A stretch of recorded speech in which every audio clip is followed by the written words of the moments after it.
Hello friends, this is professor MH.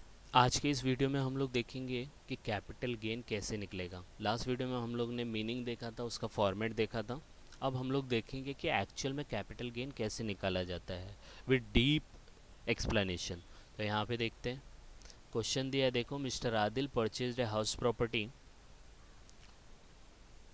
For ₹3,50,000 in April 1, 2001। 1 अप्रैल 2001 को।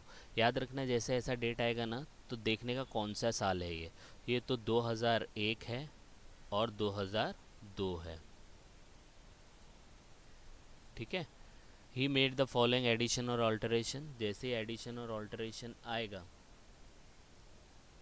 तो उसका मतलब कॉस्ट ऑफ इम्प्रूवमेंट होता है। The cost of construction of first floor कभी हुआ था? 2003-04 में हुआ था, 1,80,000 था। Cost of construction of second floor दो बार इंप्रूवमेंट किया, 2010 और 11 में, 1,60,000। He sold the above property on 28 October 2019 for 25,50,000। Adil paid 50,000 to Mangesh toward commission, commission के तौर पे दिया। Cost inflation index are as follows. ये कॉस्ट इन्फ्लेशन इंडेक्स दिया है, आपको निकालना है कैपिटल गेन। तो कैपिटल गेन का फॉर्मेट एकदम फिक्स है। सेल कितने में बेचा, -3 एक्सपेंस। सेल कित मतलब सेल का मतलब होता है कितने में बेचा, उसके बाद 3 एक्सपेंस माइनस करने। कितने एक्सपेंस माइनस करने? 3। कितने एक्सपेंस माइनस करने? 3। पहला ट्रांसफ़र एक्सपेंस, प्रॉपर्टी को बेचने का खर्चा। दूसरा कॉस्ट ऑफ एक्विजिशन, कितने में खरीदी थी वो प्रॉपर्टी का खर्चा। कॉस्ट ऑफ इम्प्रूवमेंट, वो प्रॉपर्टी को बनाने में, एडिशन करने में, ऑल्टरेशन करने में जो जो खर्चा हुआ वो सब। ठीक है। तो ये हम लोग यहाँ पे देखेंगे। तो सबसे पहले सोल्यूशन स्टार्ट करते हैं। पहले ये लिख लेने का, mister Adil previous year assessment year computation of capital gain particular amount. अब क्या सबसे पहले क्या लिखने का? तो लास्ट टाइम फॉर्मेट देखा था, सबसे पहले क्या लिखने का? सबसे पहले लिखने का सेल कंसिडरेशन। तो कितने में बेचा? कितने में बेचा? 50,50,000। तो यहाँ पे आ गया। दूसरा क्या एक्सपेंस माइनस करते हैं? पहला एक्सपेंस, सॉरी, ट्रांसफ़र एक्सपेंस। तो कितने में बेचा था ये? सॉरी, बेचने में हेल्प किया था मंगेश ने। मंगेश को कितना कमीशन दिया? 50,000। तो कमीशन माइनस करेंगे 50,000, सब इनर में लिखने का।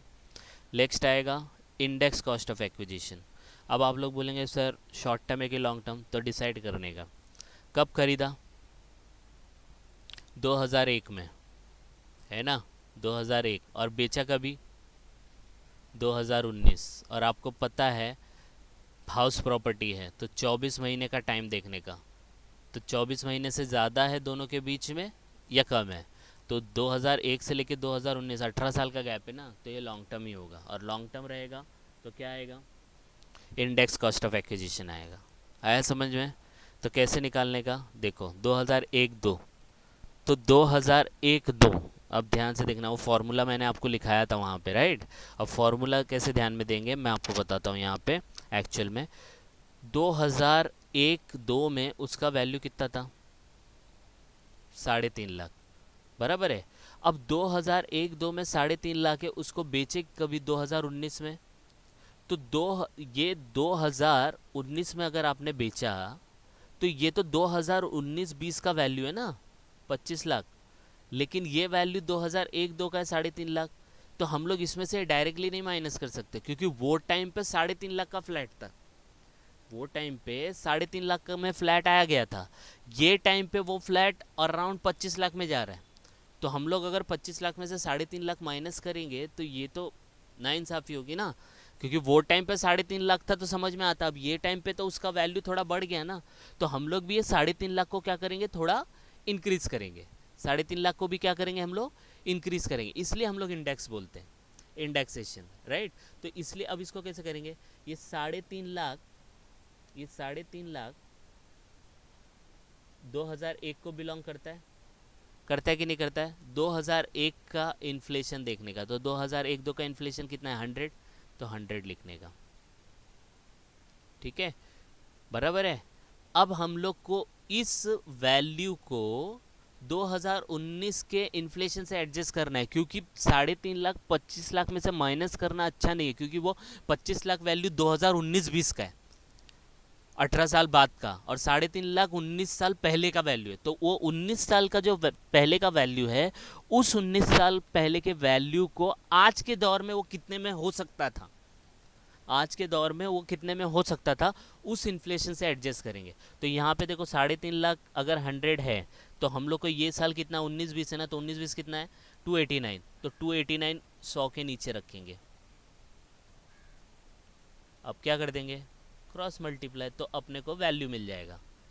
तो ये यहाँ पे दिया है देखो, 3.5 लाख इंटू 289 डिवाइड बाई 100, तो जो भी आएगा वो अमाउंट आपको इंडेक्स कॉस्ट ऑफ एक्विजिशन लिखना है। अब बोलेंगे सर ये थोड़ा समझ में नहीं आ रहा है। अभी जैसे एग्जांपल के तौर पर मैं आपको बोल देता हूँ,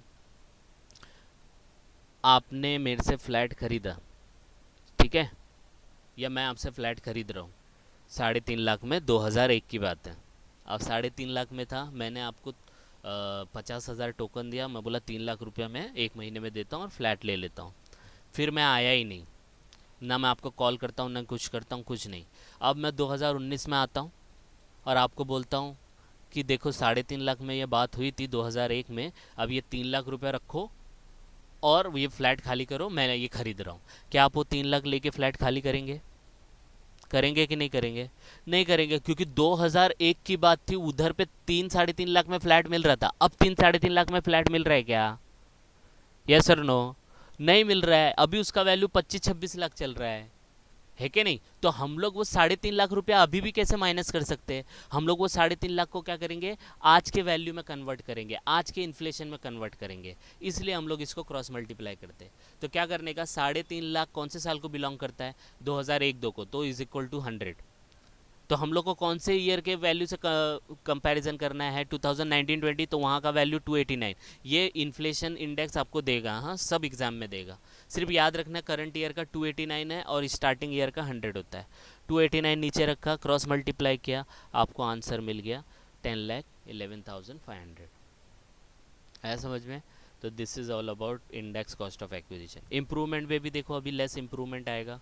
इम्प्रूवमेंट 2 था, पहला इम्प्रूवमेंट था 2003-4, है ना? तो वो टाइम पे वैल्यू कितना था, 1,80,000। तो समझो उसने फर्स्ट फ्लोर बनाया था, वही फर्स्ट फ्लोर अगर आज बनाएगा तो 1,80,000 में बनेगा क्या?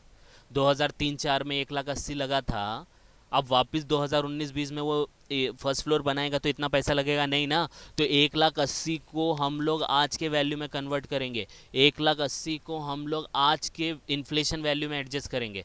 तो 1,80,000 कौन से साल को बिलोंग करता है, 3-4, तो 3-4 कितना है 109, तो उसके सामने कितना लिखने का, 109 लिखने का, और कौन से वैल्यू से कंपेयर करने का, 289। ये फिक्स है, 289 फिक्स है, इसलिए देखो यहाँ पे दिया है इंटू 1,80,000 इंटू 289 डिवाइड बाई 109। तो यहाँ से एक कॉन्सेप्ट निकल के आता है, कोई भी वैल्यू को अगर आपको इन्फ्लेशन से एडजस्ट करना है, कोई भी वैल्यू को अगर आपको इन्फ्लेशन से एडजस्ट करना है, तो मल्टीप्लाई बाय 289 फिक्स है फॉर दिस ईयर 1920, ये साल के लिए। ये साल जब एग्जाम दोगे तो आपके लिए फिक्स है, कोई भी वैल्यू को इन्फ्लेशन से एडजस्ट करना है, multiply by 289, multiply by 289, multiply by 289, divide by कौन से साल को बिलोंग करता है, 2003-4, तो 2003-4 का क्या है 109, तो डिवाइड बाय 109, मल्टीप्लाई बाय 289 ही होगा, मल्टीप्लाई बाय 289 ही होगा, डिवाइड बाय जो साल को बिलोंग करेगा वो साल का CII देख लेने का।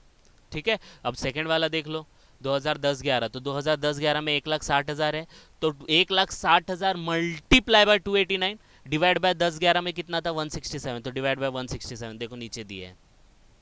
आया समझ में? तो multiply by 289 divide by 167, multiply by 289 divide by 167 amount आएगा ये।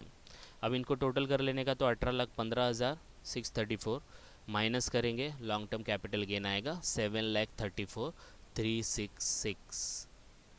तो आई होप आपको ये कॉन्सेप्ट समझ में आया है। एक दो बार और रेफ़र करो तो आपको पूरा समझ में आ जाएगा। ठीक है, thank you very much. Like and subscribe for more videos. Thank you.